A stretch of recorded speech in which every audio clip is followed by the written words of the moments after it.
बघणार आहोत baby potato मटार करी. तर त्यासाठी लागणारे इंग्रेडियंट्स आहेत आलं, लसूण, खोबरं आणि फ्रेश कोथिंबीर. हे जेवढे आपले भाजीचं प्रमाण आहे त्याप्रमाणे आपण घेणार आहोत. हे सगळं आपल्याला एका मिक्सरमध्ये बारीक पेस्ट करून घ्यायचं आहे. तर त्याचबरोबर ग्रेव्हीसाठी लागणारं साहित्य आहे कांदा, टोमॅटो आणि कोथिंबीर. हे आपण एका पॅनमध्ये फ्राय करून हे पण आपण एका बारीक मिक्सचर करणार आहोत. याचं पण हे व्यवस्थित फ्राय करून घ्यायचं आहे सुरुवातीला. आता आपण रेसिपी पाहूया. तर त्यासाठी एका पातेल्यात 2 चमचे तेल टाकूया.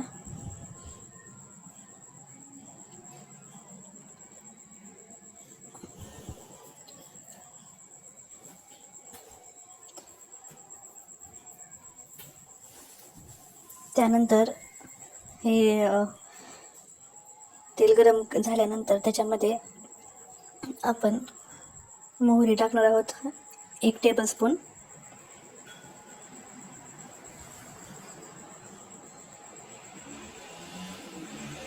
मोहरी चांगली तडतडू द्यायची आहे. त्यानंतर टाकणार आहोत जिरं.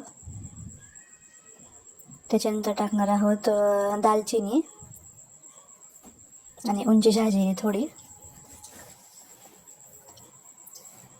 हे मिक्सर चांगलं तडतडल्यानंतर त्याच्यामध्ये आपण टाकणार आहोत अद्रक, लसूण, खोबरं आणि कोथिंबीरची बारीक केलेली पेस्ट.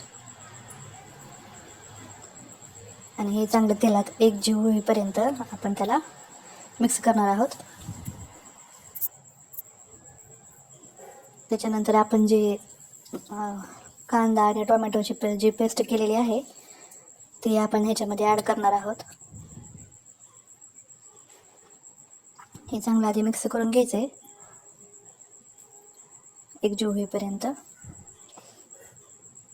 आता तेल सुटायला चालू झालेलं आहे. त्याच्यामध्ये टाकणार आहोत कांदा आणि टोमॅटो बारीक केलेली पेस्ट. अगदी बारीक करायची आहे ही पेस्ट.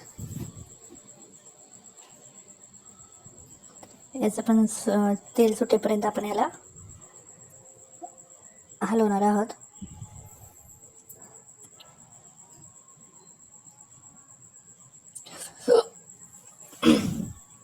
त्यानंतर हे पाहत आहोत आपण की चांगलं तेल सुटलेलं आहे या मिक्सरला.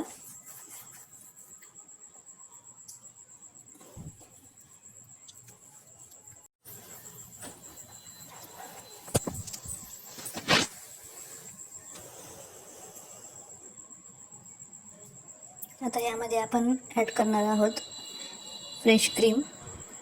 याने एक भाजीला एक वेगळ्या प्रकारचं टेक्स्चर येते. तुम्हाला आवडत नसेल तर तुम्ही स्किप करू शकता.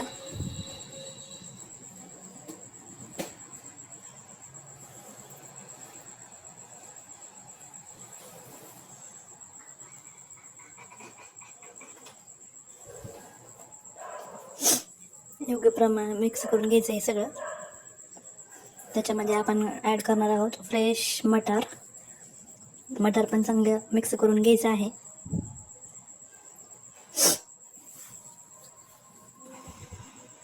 तर हे थोडं मटार ह्याच्यामध्ये थोडं शिजवून घ्यायचं आहे. एक झाकून प्लेट वगैरे झाकून चांगलं तो एखादा मिनटं लगेच शिजून जाईल कारण की फ्रेश मटार आहे.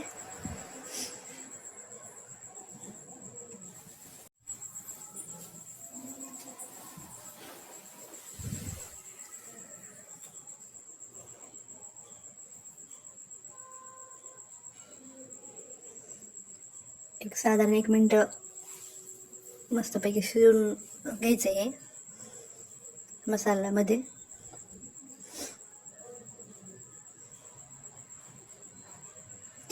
हे छान प्रकारे असा मऊ होईल मटार.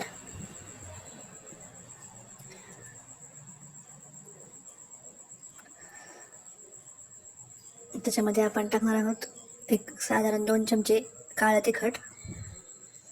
तुम्ही तुमच्या आवडीप्रमाणे कमी जास्त स्पायसी करू शकता.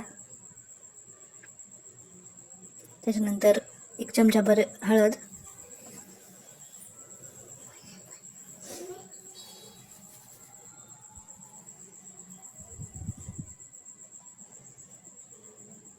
हे तिखट चांगलं शिजून घ्यायचं आहे तेल सुटेपर्यंत.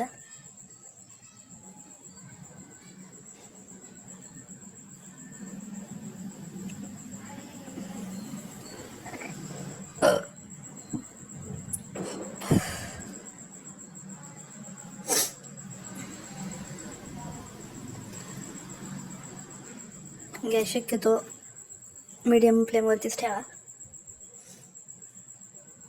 कारण की तिखट करपू शकतो.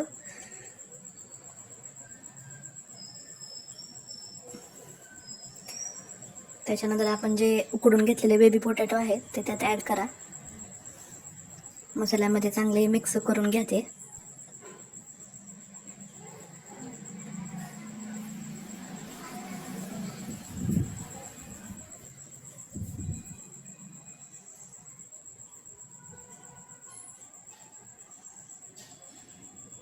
साधारण एक अर्धा मिनिट त्याच्यामध्ये असं राहू द्या. त्यात एक गरम केलेलं पाणी टाका.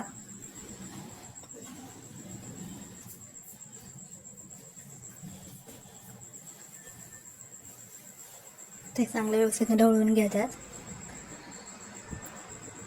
ते चांगली अशी उकळी फुटू द्या. साधारण एक 5 मिनिटं. बटाटा वगैरे तर आहे शिजलेलं, पण सगळा बाकीचा मसाला शिजलेला एक साधारण 5 ते 10 मिनिटं मध्यम फ्लेमवरती ठेवा.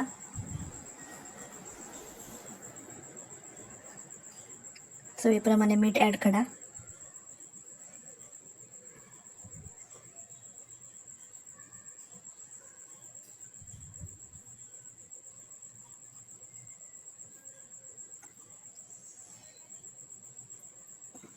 गार्निशिंगला थोडीशी कोथिंबीर टाकू शकता आवडीप्रमाणे. आता हे छानपैकी हे आता थोडं 5 मिनिटं शिजवून घ्यायचं आहे आपल्याला, मसाला शिजेपर्यंत बाकीचा सगळा. एकदा नक्की ट्राय करून बघा तुम्ही, अप्रतिम अशी चव लागते.